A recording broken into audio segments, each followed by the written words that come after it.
해당 이야기 점심 때 윤석열로부터 직접 전화 받았습니까? 비화폰으로 통화했습니까? 증언하지 않겠습니다.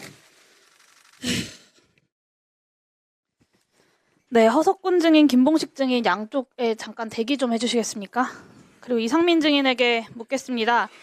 이상민 증인, 계엄 직전 피의자 윤석열로부터 24시경 경향신문, 한겨레신문, MBC, JTBC 여론조사 꽃을 봉쇄하고 소방청을 통해 단전 단수하라라는 내용의 문건을 받아본 적 있죠? 검찰의 공소 사실입니다. 인정합니까?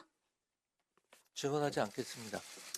그러실 거라고 생각은 했지만 참 처참합니다. 김용현은 지난 23일 헌법재판소에 출석을 해서 이상민, 한덕수, 조태용 또한 계엄 지시서 문건을 받아갔다라고 진술을 했습니다.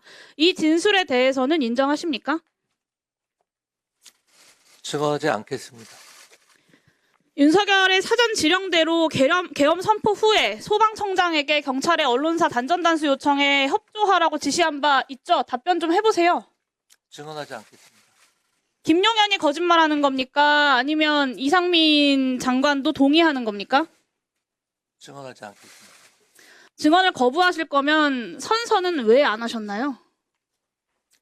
증언을 거부하고 네, 됐습니다. 선서는 안 했습니다. 허석군 증인, 12월 3일 23시 37분경에 이상민 증인과 통화한 바 있으시죠? 예, 통한 바 있습니다. 네, 답변 자료가 다 있어서요. 간결하게 예, 아니오 답변을 해주시면 되겠습니다. 자료를 확인하는 거여가지고.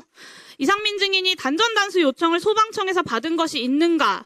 한겨레, 경향, MBC, JTBC, 김어준 뉴스공장을 언급하면서 경찰이 요청하면 소방청에서 저기 조치하라라고 말한 바 있죠? 그렇게 기억하고 있습니다. 네. 이상민 증인은 시종일관 이거를 부정하고 있습니다. 경찰에 출석해서도 그렇게 부정을 했다고 보도가 나왔는데요. 그러면 허석군 증인과 이상민 증인 둘 중 하나는 거짓말을 하고 있는 거겠죠? 증인, 허석군 증인, 이상민 장관이 거짓말하는 겁니까? 본인이 거짓말하는 겁니까? 제가 말씀드릴 수 있는 사항은 아닌 것 같습니다. 저는 사실대로 증언하신 겁니까? 예, 그렇게 제 기억에 따라서 증언을 했습니다. 네, 알겠습니다. 김봉식 증인, 그 3일 밤 7시 20분경에 삼청동 안가에서 김용현 피의자에게 조지호 청장과 함께 계엄 지시 문건을 각각 건네받았죠? 공소사실과 관련됐기 때문에 답변드리기 곤란함을 양해해 주십시오. 네, 모든 공직자들이 다 이렇습니다. 그 해당 문건에 언론사, 선관위, 국회에 대해서 행안부나 소방의 단전 단수 협조에 관한 사항이 적혀 있었습니까? 지난번 말씀드렸듯이 단전 단수는 제가 들은 바가 없습니다. 들은 바가 자리에서 없었다가 아니라 처음 적혀 있었습니까? 기억이 나지 않으시는 겁니까? 전혀 없었던 들은 바가 겁니까? 없습니다. 없었던 겁니까? 계엄 지시서에? 묻지 않습니까? 전혀 들은 바도 없고 아는 들은 바도 바가 없습니다. 없고 아는 바가 없다가 아니라 계엄 지시서에 있었냐 없었냐, 기억이 안 나는 거냐라고 물었습니다. 공소사실과 관련된 부분은 말씀드리기 곤란하다고 제가 답변드렸습니다. 네, 경찰청장, 서울청장, 해안부 장관이 받은 계엄 지시서의 내용의 문건이 다 똑같은 거였다고 김용현 장관이 헌법재판소에서 다 증언했습니다. 검찰 공소장에 윤석열 피의자가 직접 행안부 장관에게 단전 단수 지시가 담긴 문건을 건네줬다라고까지 나와 있어요. 이상민 증인이 전화할 때 그 내용, 아까 그 내용 보면 단전 단수 소방에 벌써 요청했겠지. 이미 서로 다 아는 내용인 것처럼 소방에 재차 확인하는 내용까지 다 드러났습니다. 그래도 기억이 안 나십니까? 들은 바도 없고 제가 전달받은 바도 없고 요청한 바도 없습니다. 네, 명백히 증인들의 계엄 중요 임무 종사를 지목하는 구체적인 진술들과 자료들을 앞에 두고도 진술거부권 뒤에 숨어서 제대로 변호조차 하지 못하는 이 모습들 국민들이 똑똑히 기억할 것입니다. 두 분 들어가세요. 이상민 증인, 그 12월 3일 비상계엄 선포 즈음에서 행안부 장관으로서 대통령실 부속실 직원에게 참석사와 국무회의 시간, 발언 요지 등을 기록으로 남겨놓을 것을 지시한 바 있으십니까?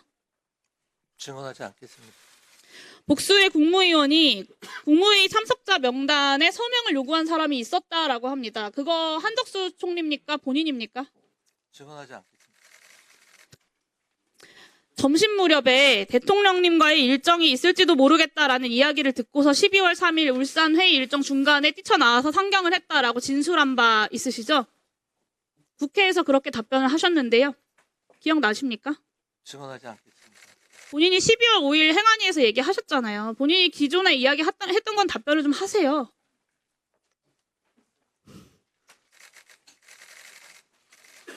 회장 이야기 점심 때 윤석열로부터 직접 전화 받았습니까? 서울로 올라오라고? 저녁 때 일정이 있을 수 있다?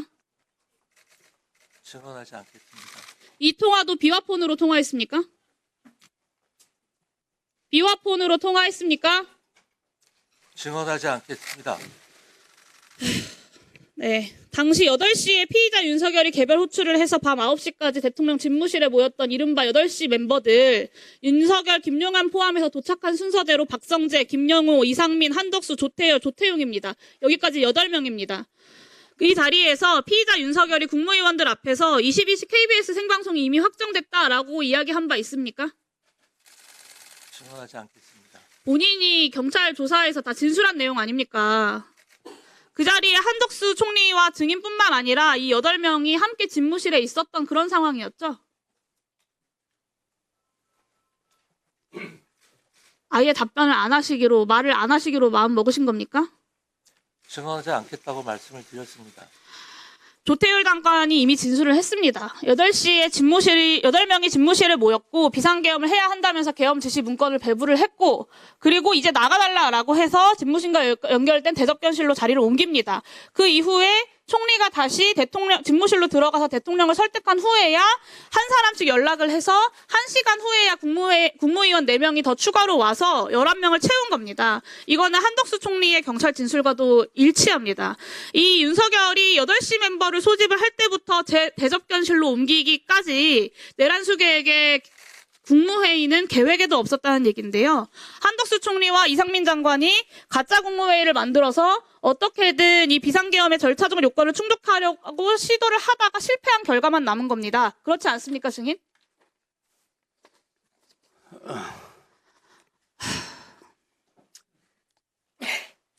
내란 중요임무 종사로 국회 침탈과 언론사 단전 단수를 시도한 것도 모자라서 국무위원들 부르고 회의록 갖추고 서명 요구까지 네. 여기에 12월 5일에 국회에 나와서 처음으로 고도의 통치 행위라는 변론을 만들어낸 게 바로 이상민 장관 본인입니다. 그야말로 12.3 내란의 주범입니다. 당연히 중요임무 종사자들, 현재 피의자들 구속돼서 수사받고 재판받고 있는 거 감안하면 당연히 구속수사 필요하다고 생각하고요. 제가 국정조사 내내 강조했던, 그리고 진실이 드러나고 있는 이 8시 멤버와 계엄 지시 문건이 윤석열 내란 일부를 넘어서 국회 침탈과 선관위 침탈이 완성된 다음에 그 2부 계획을 파악할 유일한 신발입니다. 그 수사기관에서 지금이라도 이상민 장관 철저하게 구속수사하고 국무위원들, 관계된 사람들 철저하게 수사해야지만 이 내란수계의 엉터리 변론을 깨부술 수 있을 것이라고 다시 한번 강조하고 촉구하는 바입니다. 이상입니다. 네. 여기 계신 증인께서는 거의 모두가 그 분야의 최고이시고 또 많은 탁월한 식견을 가지고 계신 분들입니다. 어린애한테는 동심이 있고 어른한테는 양심이 있습니다. 일국의 장관과 서울경찰의 수장이십니다. 이분들이 나오셔서 시비곡직은 분명히 표현을 해야 된다고 생각하고 있습니다. 다시 한번 촉구를 드립니다.